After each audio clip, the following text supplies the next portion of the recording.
మీరు అర్థం చేసుకోండి.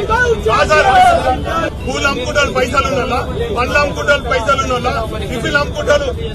సార్ దయచేసి మీరు ఆపమని చెప్పండి, మీరు ఆపమని చెప్పండి. మేము పోతాం, మేము పోతాం. మస్తు షేడ్స్ ఉన్నారా నీలా అబ్బో కమలాసన్. వరంగల్ నగర ప్రజలందరికీ కూడా నమస్కారం. నిన్న ప్రపంచ సుందరీమణులందరూ కూడా తెలంగాణ పర్యటనలో భాగంగా వరంగల్ నగరానికి విచ్చేసిన సందర్భంగా కాజీపేట ప్రాంతంలో ఉన్నటువంటి కొన్ని చిరు వ్యాపారస్తుల దుకాణాలన్నీ అధికారులు వాటిని తొలగించడం జరిగింది.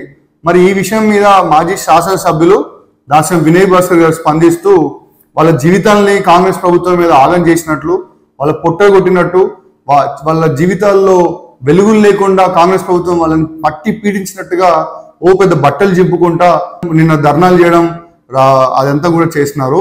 మరి ఈ విషయం మీద నేను దాసం వినయ్ భాస్కర్ని సూటిగా ఒక ప్రశ్న అడగదలుచుకున్నా. మరి మీ ప్రభుత్వంలో టీఆర్ఎస్ పార్టీ అధికారంలో ఉన్నప్పుడు కేటీ రామారావు గారు మున్సిపల్ మంత్రిగా ఉన్న సమయంలో ఇవాంకా ట్రంప్ గారిని, మరి అమెరికా అధ్యక్షుడు ట్రంప్ గారి కూతురిని ఒక బిజినెస్ పర్యటన, ఒక ఇంటర్నేషనల్ ట్రిప్ మీద హైదరాబాద్కి వచ్చిన సందర్భంగా మరి అప్పుడు హైదరాబాద్ లో ఎక్కడ చూసినా జంక్షన్ల మీద ఉన్నటువంటి బిచ్చగాళ్ళని, యాచకులని వాళ్ళందరినీ కూడా అరెస్ట్ చేసి వాళ్ళందరినీ కూడా జైళ్లలో పెట్టినటువంటి సందర్భాలు మీ ప్రభుత్వంలో చూసినాం. ఎక్కడైతే చిరు వ్యాపారస్తులు ఉన్నారో, ఎక్కడైతే స్లమ్లు ఇవాంకా ట్రంప్ గారు పోయేటువంటి దారి పొంట స్లమ్లు ఉన్నాయో వాటన్నిటిని కూడా గ్రీన్ పర్దాలు పెట్టి కవర్ చేసినటువంటి సందర్భాలు మీ ప్రభుత్వ హయాంలో జరిగినాయి అనేది మీరు మర్చిపోయిలా, లేదా మీ కళ్ళు ఏమన్నా కాకులు మింగినాయా అని చెప్పి మేము దాసం వినయ్ భాస్కర్ని అడుగుతా ఉన్నాం. ఎందుకంటే ఈ రోజు వరంగల్ నగరానికి ఇంత గొప్ప పేరు వస్తుంది, ప్రపంచం నలుమూలలో వరంగల్ పేరు వినబడుతుంది. వరంగల్కి విచ్చేసే సందర్భంగా 1000 స్తంభాల గుడి కావచ్చు, లేకపోతే యునెస్కో గుర్తించినటువంటి రామప్ప దేవాలయం గురించి ఈ దిక్కు ప్రపంచమంతా చూస్తుంటే ఏవి పట్టనట్టుగా ఆ ఒక్క చిన్న అంశాన్ని పట్టుకొని కూడా వీళ్ళు బట్టలు చింపుకునే ప్రయత్నం చేసిండ్రు. సరే, ఓకే, మాకు అందులో ఎటువంటి అభిప్రాయం లేదు. కానీ వరంగల్ పశ్చిమ నియోజకవర్గ ప్రజలని తప్పుదోవ పట్టించే విధంగా మీరేదో చాలా పుణ్యాత్ములు అన్నట్టు మిమ్మల్ని మీరే చిత్రీకరించే ప్రయత్నం చేస్తున్నారు చూడండి. దాన్ని చూసి మాకు జాలి అనిపించింది. కాబట్టి ఈ విషయం మీద ప్రజలందరికీ విచారణ చేయడం, ఈ విషయం మీద ప్రజలందరికీ ఒక వివరణ ఇవ్వడానికి మీ ముందుకు రావడం జరిగింది. గత ప్రభుత్వంలో ఇలాంటి పనులు చేసి పేద ప్రజల్ని, అలాగే చిరు వ్యాపారస్తుల్ని, కార్మికుల్ని అరిగోసలు పెట్టుకున్నటువంటి మీరు ఈ రోజు రోడ్లెక్కి కాంగ్రెస్ ప్రభుత్వం ప్రజాప్రభుత్వం ఎట్లా అవుతుంది, ప్రజల్ని పీక్కు తింటున్నారు అన్నటువంటి పెద్ద పెద్ద పదాలు వాడి రోడ్ల మీద ధర్నాలు చేస్తుంటే నిజంగా హాస్యాస్పదం అనిపిస్తుంది. దాస్యం వినయ్ భాస్కర్ గారు నేను కోరుతా చెప్పేది ఏంటంటే, మీరు కార్మికుల నాయకులు అని చెప్పుకొని నిన్నగాక మళ్ళీ కొత్త వేషధారణ మొదలు పెట్టిండ్రు. నేను అడుగుతా ఉన్నా, మీరు 15 ఏళ్ళు ఇక్కడ ఈ ప్రాంతానికి శాసనసభ్యులుగా ఉన్నారు కదా, మరి కార్మికుల పక్షాన మీరు చేసినటువంటి పనులు ఏంటియో సూటిగా ఒక 4-5 అంశాలలో చెప్పగలుగుతారా? అదే మా ప్రభుత్వం, కాంగ్రెస్ పార్టీ ప్రభుత్వం ఏర్పడిన తర్వాత వరంగల్ పశ్చిమ శాసనసభ్యులు నాయని రాజేందర్ రెడ్డి గారు గెలిచిన తర్వాత ఇక్కడ కార్మికులు మీటింగ్ కొరకు ఒక కార్యాలయాన్ని కూడా ఏర్పాటు చేసినటువంటి ఘనత ఇక్కడ ఉన్నటువంటి శాసనసభ్యులు నాయని రాజేందర్ రెడ్డి గారిది.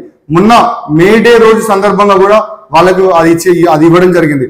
అలాగే ఈ నగరంలో ఉన్నటువంటి చిరు వ్యాపారస్తుల కోసం గతంలో మీరు ఆ నయన్ నగర్ వద్ద ఉన్నటువంటి పూల బండ్ల ఫ్రూట్ షాప్ వెండర్స్ అందరినీ కూడా మీరు రాత్రి అర్ధరాత్రి వీళ్ళందరినీ కూడా వెళ్ళగొడితే కాంగ్రెస్ పార్టీ జిల్లా అధ్యక్షుడు నాయని రాజేందర్ రెడ్డి గారు రాత్రి పోయి ధర్నా చేసి వాళ్ళందరికీ అండగా ఉన్నటువంటి రోజు మేము ఏవి కూడా మర్చిపోలేదు. ఇప్పుడు నేను చెప్తా ఉన్నా, కాజీపేట నుంచి హనంకొండకు వచ్చే దారిలో అక్కడ ఉన్నటువంటి దుకాణంలో వేటిని కూడా ఇబ్బంది పెట్టలే, ఎవరిని కూడా ఇబ్బంది పెట్టలే. అక్కడ చాలా స్పష్టంగా అందరిని కూడా తొలగించమని చెప్పిండ్రు. అందరూ కూడా వాళ్ళ ఇష్టం మేరకు తొలగించుకోవడం జరిగింది. దీంట్లో ఎటువంటి ఇబ్బందులు లేదు. కానీ అక్కడ కొంతమంది అంటే మీ కార్యకర్తలు కావచ్చు, లేదా మీ ఫాలోవర్లు కావచ్చు, పగడ్బందీగా ఉన్నటువంటి ప్రభుత్వ ఫుట్పాత్ ని లేదా ప్రభుత్వ రోడ్డు భాగాన్ని కూడా మొత్తం కూడా ఆక్రమణ చేసి, ఎంక్రోచ్మెంట్ చేసి అక్కడ పర్మనెంట్ గా ఒక కన్స్ట్రక్షన్ చేస్తే వాటిని 1-2 వాటిని కూలవడం జరిగింది. మరి దాంట్లో మీ మీద పుట్టగొట్టినట్టు, పేద ప్రజల్ని పీక్కు తిన్నట్టుగా మీరు చిత్రీకరించి మీరు ముందరికి వచ్చి ఒక కమలాసన్ లాగా నటిస్తా ఉన్నారు చూడండి. అది చూస్తే మాకు నిజంగా హాస్యాస్పదం అనిపిస్తుంది. కాబట్టి వరంగల్ నగర ప్రజలందరికీ చెప్తా ఉన్నాం, ఇలాంటి పగటిపూట వేషగాళ్ళు రోడ్ల మీదకి వచ్చి కొత్త కొత్త వేషధారణలతో వచ్చి మీ ముందుకు వచ్చి ఏదైనా నటిస్తే దయచేసి వరంగల్, హనంకొండ, కాజీపేట నగర ప్రజలు ఎవరు కూడా ఈ భ్రమలో పడొద్దు అని చెప్పి కూడా నేను కోరుతూ, వాస్తవాలను కూడా తెలుసుకోవాలి.